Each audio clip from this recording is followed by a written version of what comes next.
Hai guys, video kali ini video spesial khotbah dari Bapak Pendeta Lilik ya, yang diambil dari Injil Yohanes 20 ayat 24 sampai dengan 29 dengan judul Yesus menampakkan diri kepada Thomas. Mari kita saksikan bersama-sama. Berbahagialah bagi yang mendengar serta menjalankan firman Tuhan. Kita baca bergantian, mulai dari saya. Tetapi Thomas, seorang dari ke-12 murid itu yang disebut Didimus, tidak ada bersama-sama mereka ketika Yesus datang ke situ. Maka murid-murid yang lain itu kepadanya, kami telah melihat Tuhan. Tetapi Thomas berkata kepada mereka, sebelum aku melihat bekas paku pada tangannya, dan sebelum aku menunjukkan jariku ke dalam bekas paku itu, dan menunjukkan tanganku ke dalam lambungnya, sekali-kali aku tidak akan percaya. 8 hari kemudian, murid-murid Yesus berada kembali di rumah itu, dan Thomas bersama-sama dengan mereka. Sementara pintu-pintu terkunci, Yesus datang dan ia berdiri di tengah-tengah mereka dan berkata, "Damai sejahtera bagi kamu." Kemudian dia berkata kepada Thomas, "Taruhlah jarimu di sini, dan lihatlah tanganku. Ulurkanlah tanganmu dan tunjukkanlah ke dalam lambungku. Dan jangan engkau tidak percaya lagi, melainkan percayalah." Thomas menjawab dia, "Ya Tuhanku dan Allahku." Kata Yesus kepadanya, "Karena engkau telah melihat aku, maka engkau percaya. Berbahagialah mereka yang tidak melihat namun percaya." Berbahagialah setiap umat Tuhan yang mendengar firman Tuhan dan memelihara dalam hidup sehari-hari. Sabdamu abadi.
Bapak Ibu Saudara, hari 21 April harinya kemarin.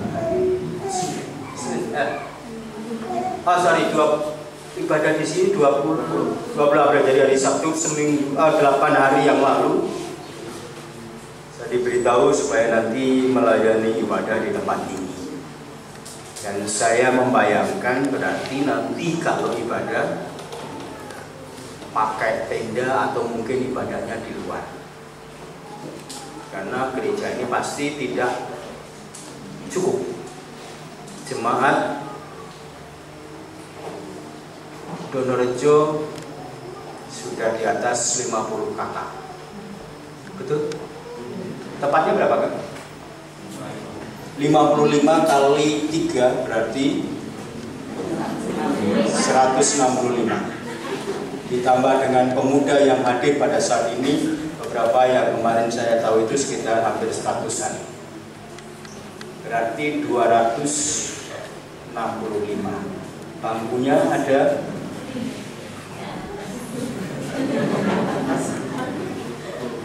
ya. Mungkin jadi ada sebagian yang punya pikiran kalau nanti saya berangkat pasti juga tidak cukup ruangnya, maka lebih baik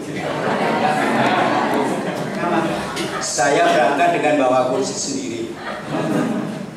Baik Bapak Ibu, ada hal yang berdampak dan berpengaruh di dalam kehidupan manusia, dan itu juga berkaitan dengan relasinya dengan Tuhan. Relasi pun juga dipahami bagaimana seseorang itu mengenal siapa Tuhan, yang itu bertumbuh berkembang untuk semakin mengenal. Sabtu yang lalu saya kesini, ada sebagian ibu-ibu yang masih cuek-cuek saja dengan saya. Berarti memang saya belum terkenal. Karena belum mengenal, maka mungkin sikapnya juga bisa berbeda. Tapi kalau yang sudah kenal mungkin jadi bisa juga berbeda. Dan ini relasi kedekatan secara fisik antara satu murid Yesus yang bernama Thomas. Kalau di Indonesia kan bisa diartikan nama Thomas ini artinya kembar, anak kembar. Ya memang anak kembar, tapi satunya memang tidak disebutkan di dalam Alkitab. Cukup menarik Bapak Ibu Saudara, Thomas, satu dari 12 murid ini sudah kurang lebih 3 tahun, 3,5 tahun, atau kurang lebih sekitar itu, bersama-sama dengan Tuhan Yesus. Dia menyaksikan Tuhan Yesus berkarya.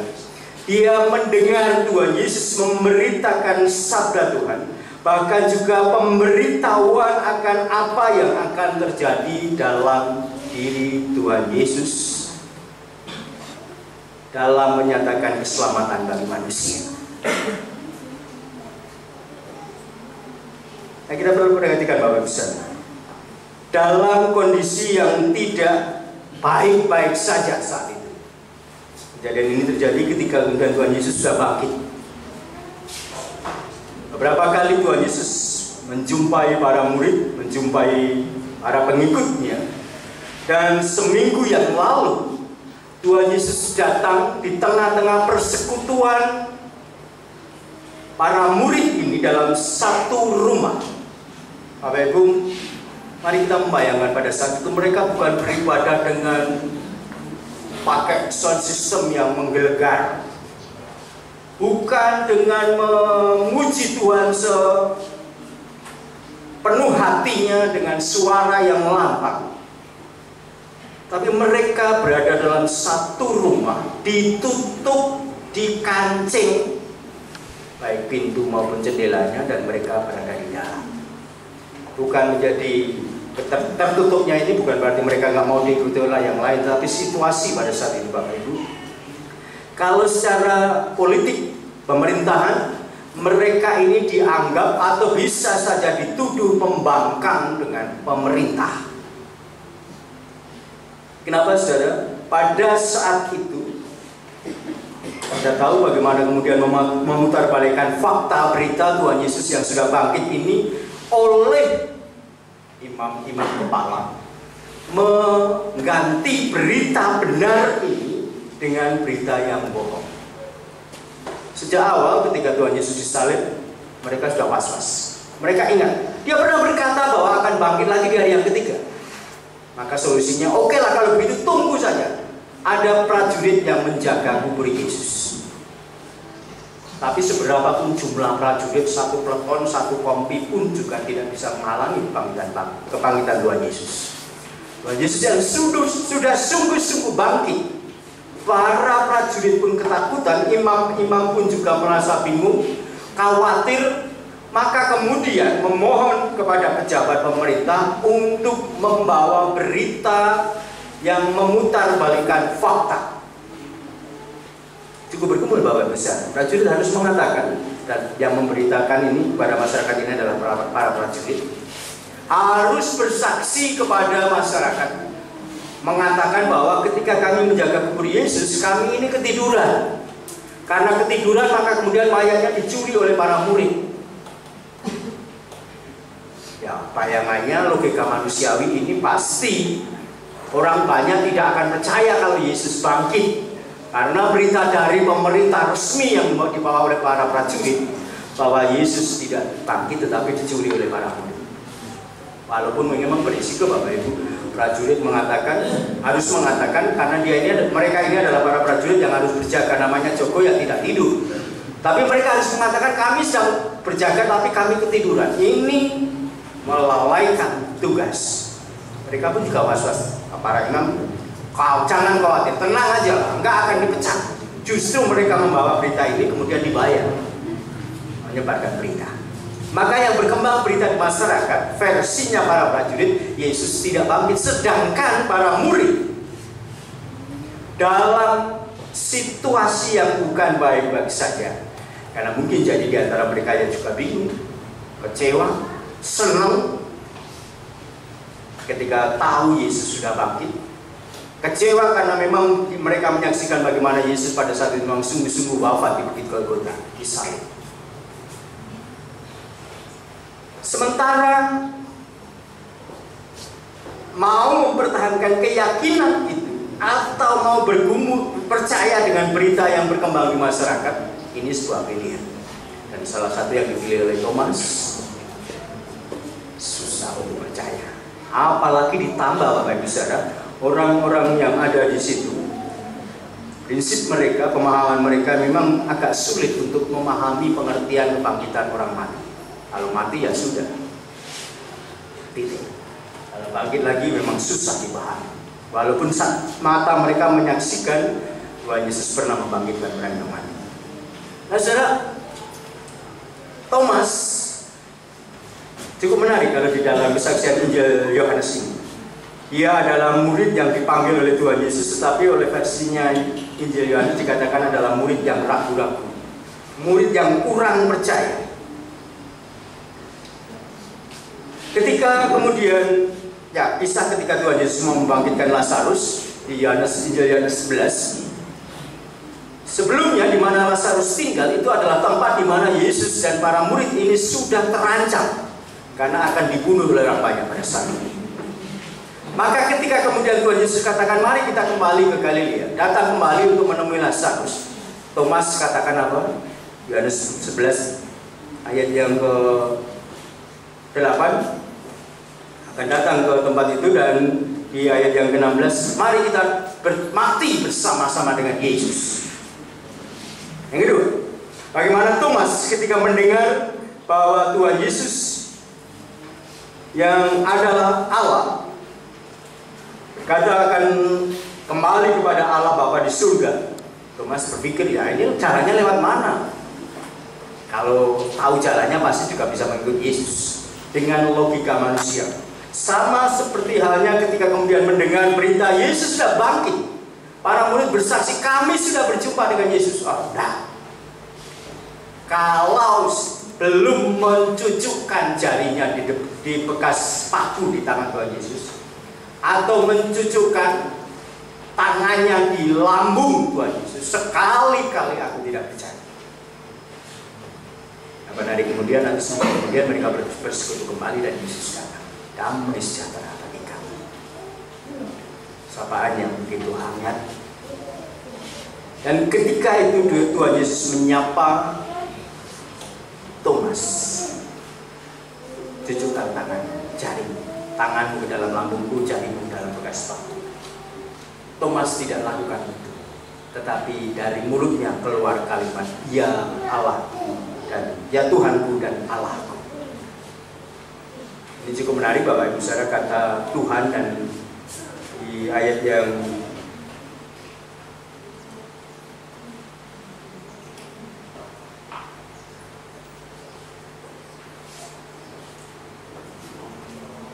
ke-28, kalau di teks bahasa Inggris itu dibedakan antara Lord dan God. Boleh dibaca Bapak Ibu. Dan ini juga ada penekanan antara sebutan nama antara ya Tuhanku dan Allah. Dan ini keluar dari mulut Thomas. Ada yang kemudian memutar balikan atau menafsirkan ayat ini Bapak Ibu Saudara sebagai ungkapan kaget dalam konteks kehidupan dunia. Bisa jadi kalau kemudian ada Bapak Ibu Saudara mungkin petir menyambar duel begitu, orang katakan, oh Tuhan Yesus. Atau mungkin jalan kesandung begitu, wah Tuhan Yesus. Ini kata-kata yang kaget. Tapi sebenarnya ini bukan kata-kata kaget. Kalau kaget, Yesus datang, Thomas sudah kaget dulu. Beberapa saat Tuhan Yesus sudah bersama-sama dengan mereka, Thomas juga ada di situ. Dan Tuhan Yesus katakan, "Hai Thomas, cucukkan jarimu di bekas paku di tangan Tuhan Yesus." Ada beberapa jeda waktu, maka ketika kemudian mulut Thomas mengatakan, "Ya Tuhanku dan Allahku," ini adalah sebuah pengakuan. Dan Tuhan Yesus tegaskan, menyatakan bahwa kebenaran bukan sebagai ungkapan kata kaget, tapi sungguh-sungguh adalah pengakuan. Dan Yesus kemudian tegaskan, mereka yang berbahagia adalah mereka yang percaya walaupun tidak melihat. Nah saudara, berkaitan dengan kata percaya, ini tidak mudah. Maka kalau di dunia atau kita di Indonesia, kepercayaan kepada agama itu adalah hak asasi, hak yang mendasar dan tidak bisa dipaksakan. Raganya, mulutnya bisa, tetapi hatinya mungkin jadi tidak selalu sama. Maka kalau di Roma 10 ayat 9 dan 10, dengan mulut mengaku, dengan hati percaya. Nah, persoalan yang muncul dalam kehidupan kita, Bapak Ibu Saudara, kadang pula yang pertama, kita terganggu dengan kepentingan diri kita, sehingga kita susah atau terhambat untuk percaya. Dalam hal ini adalah percaya kepada karya kasih Tuhan. Kita melihat konteks kehidupan, kalau orang mau berkorban bagi yang lain, kadang-kadang juga masih hitung-hitung. Nah, kalau kemudian Tuhan Yesus berkorban tubuh jiwa raganya, kehormatannya, kemuliaannya untuk menyelamatkan manusia, ini agak juga susah kalau orang berpikir secara manusia. Terlebih juga mereka punya kepentingan di mana mereka berharap Yesus ini berdiri sebagai raja. Raja seperti Raja Saul, Raja Daud, sehingga mereka menjadi bagian dari Israel, menjadi bangsa yang hebat kembali. Bukan ya saat ini terpuruk karena di dalam penjajahan Roma. Sedangkan yang Yesus berikan lebih dari itu, bukan raja dunia, tapi raja surga, kehidupan kekal yang damai sejahtera. Nah, ketika kemudian pengennya menjadi raja itu tidak terpenuhi, mereka sudah mulai kecewa. Kekecewaan itu juga masih mewarnai dengan kejadian-kejadian, bahkan juga ketika Tuhan Yesus sudah bangkit, mereka juga belum bisa mudeng. Mereka pun juga bisa lupa akan apa yang sudah sebelumnya Tuhan Yesus katakan. Percaya pun juga kadang-kadang kita sulit, karena juga tergoda dengan keberadaan diri kita. Tidak dikatakan merasa sudah pintar, tapi dalam kehidupannya merasa pintar. Saya kemarin bertanya-tanya, saya lupa istilahnya. Ada orang yang sebenarnya seolah-olah merendahkan diri, tapi sebenarnya adalah pamer. Mungkin kalau anak-anak muda lebih tahu istilahnya apa. Dia katakan, saya tidak punya apa-apa, mobil saya hanya harganya 500 miliar, rumah saya tidak bagus, kolam renangnya sempit, luas tanah yang dipakai hanya 1,5 hektar. Sebenarnya sepertinya merendahkan diri, tetapi pamer. Ada istilah, ada yang tahu? Apa itu istilahnya? Tahu tapi malu lah mengatakan. Boleh ya memberitahu saya, bisa. Ya. Ketika kemudian orang sudah mengagungkan dirinya, maka merasa diri lebih pintar dan kadang-kadang melampaui Tuhan Yesus kepintarannya. Berdampak juga kurang bisa menghargai, mengimani dan menerima karya Tuhan Yesus karena sudah pintar. Saya tertarik dengan kata-kata ini. Aku kok. Itu kadang-kadang menggoda kita. Kalau saya bisa tanam bonggol 1 hektar dan hasilnya itu bisa 40 ton, aku. Orangnya kan hebat, orangnya baik, orangnya pintar. Atau mungkin juga punya ternak, punya sapi yang harganya bisa sampai 50 juta. Wah, itu kan saya. Merasa diri mampu segala-galanya. Sedangkan kalau mau jujur Bapak Ibu bisa nanam bonggol? Semua bisa. Tak kualet tangga tetap bisa. Pertanyaannya kemudian, kapan kita menumbuhkan akarnya? Ada yang bisa? Kapan kemudian kita menumbuhkan daunnya? Kapan kemudian menjadi akar itu menjadi umbi dan menjadi singkong yang bisa dijual atau dinikmati? Semuanya berjalan, orang bilang itu alam. Bukan dengan kehebatan kita, tetapi kita kadang-kadang merasa diri, aku yang mengerjakan itu semua. Sehingga Tuhan, kayaknya tidak ada. Sehingga ketika kemudian berdoa kepada Tuhan untuk diberkati, oke, saya berdoa, tetapi hatinya, kalau saya nggak nandur singkong, kalau bukan saya yang hebat, ya nggak punya hasil. Seolah-olah apa yang kita nikmati itu adalah hasil karya kita sepenuhnya, merupakan faktor dari Tuhan.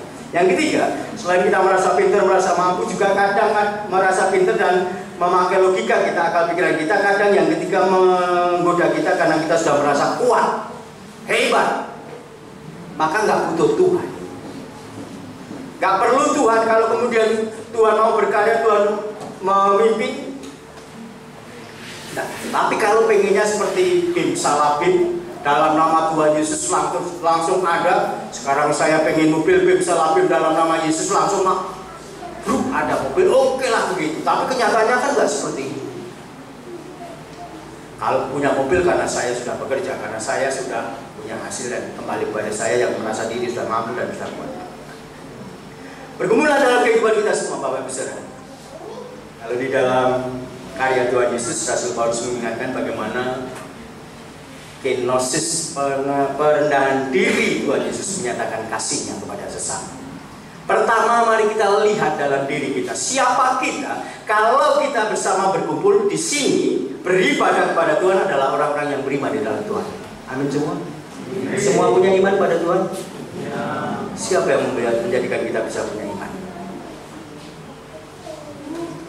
Siapa yang memampukan kita bisa percaya kepada Yesus? Bukan dengan kekuatan dan gagahnya kita, Roh Kudus yang berkarya. Karena itu karya Roh Kudus, sehingga kita bisa dibukakan pengertian kita dan pemahaman kita, maupun juga dibukakan dalam kehidupan kita untuk menyaksikan kasih Tuhan. Maka ketika kita menyadari diri sebagai orang-orang yang dipilih oleh Allah, dipanggil, dipilih oleh Allah, ini adalah hal yang membahagiakan dan membanggakan. Ada anak muda ada yang pakai kalung salib? Ada?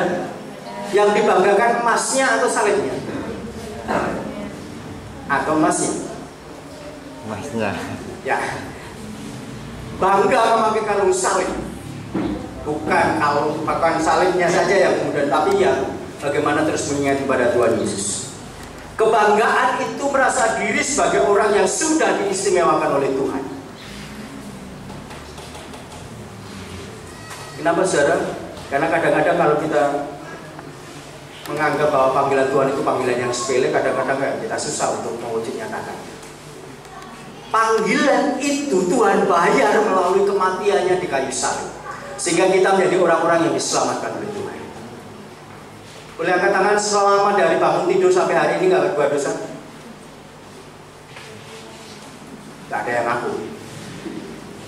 Nggak ada yang ngaku nggak berbuat dosa. Lebih mudah saya katakan berarti semuanya sudah berbuat dosa. Betul? Terus menebusnya pakai apa? Kalau dosanya 1 kilo, bisa nggak nebusnya dengan beras 1 kilo? Kalau beras sekarang bisa lah, karena sudah tidak begitu mahal, sudah agak murah.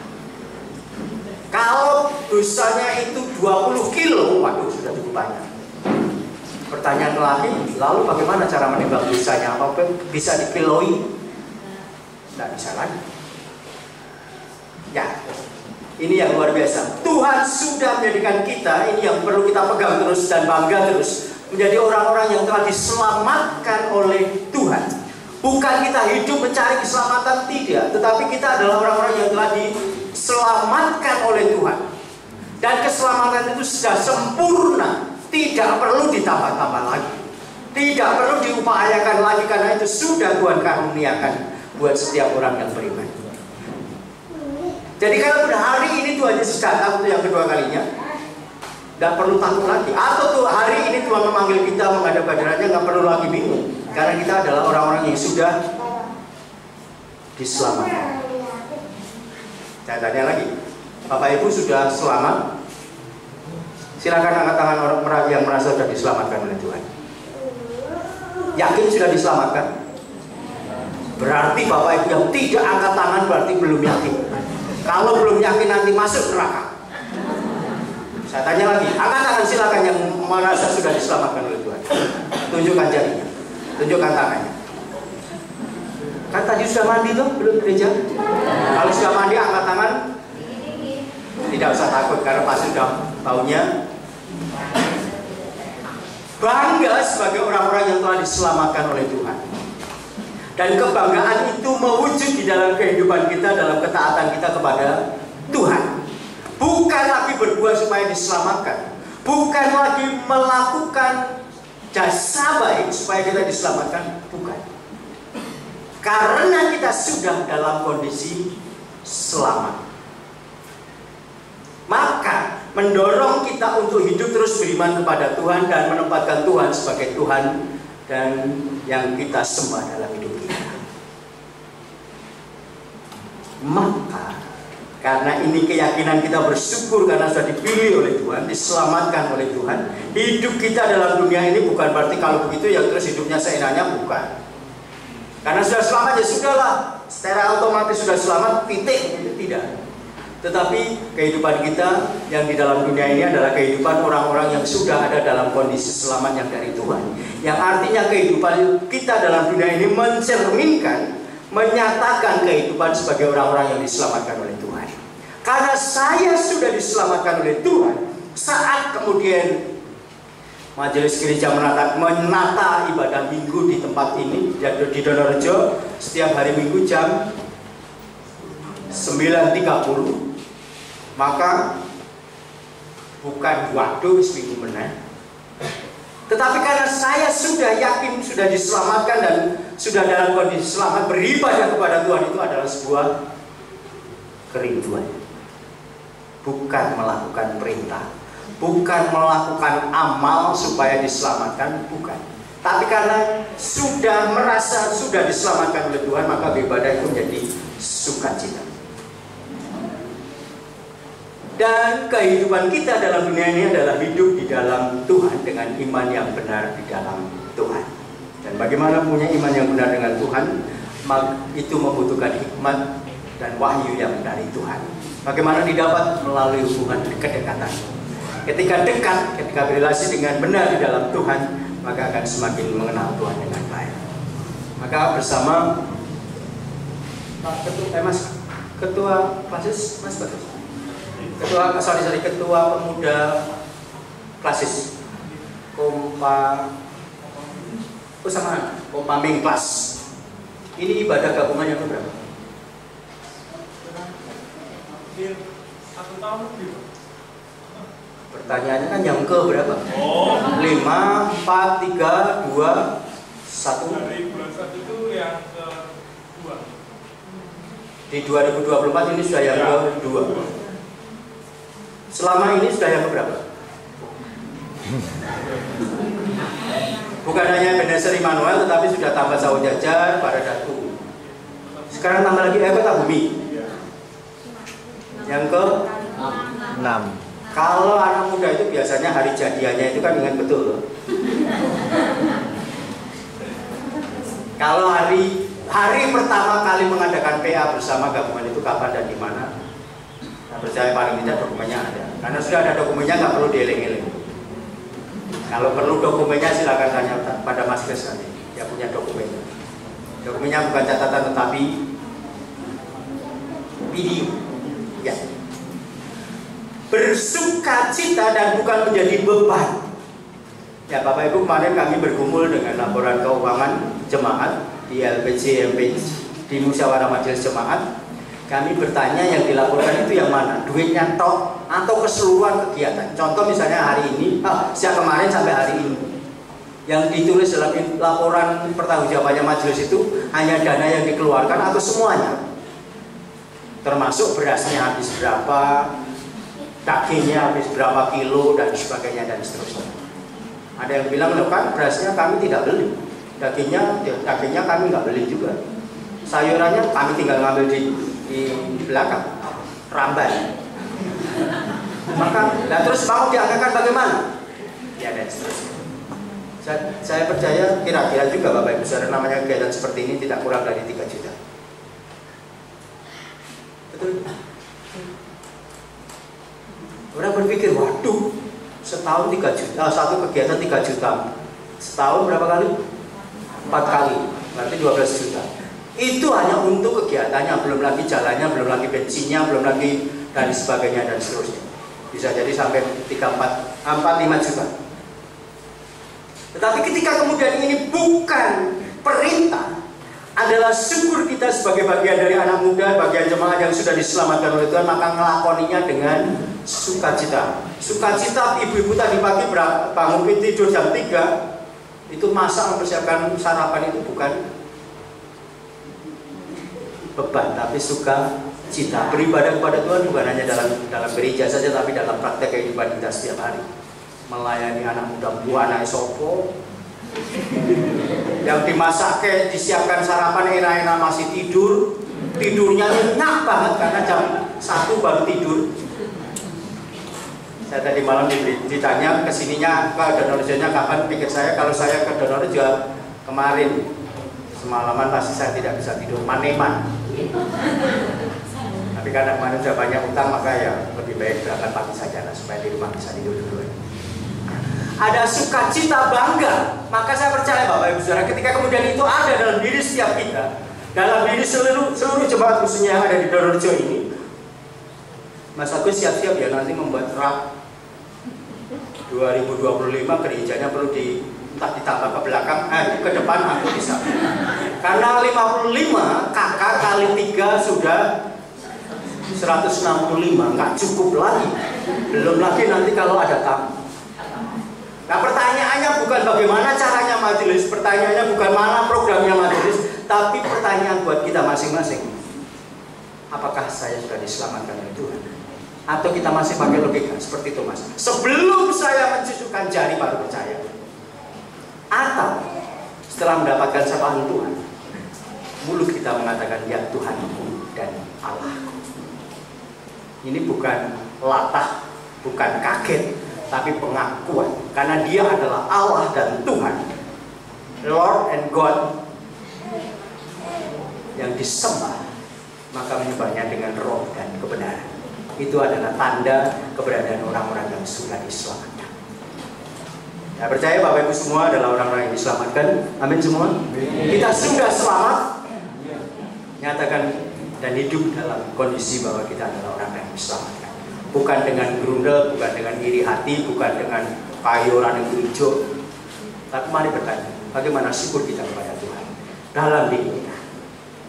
Tuhan Yesus memberkati kita semua. Amin.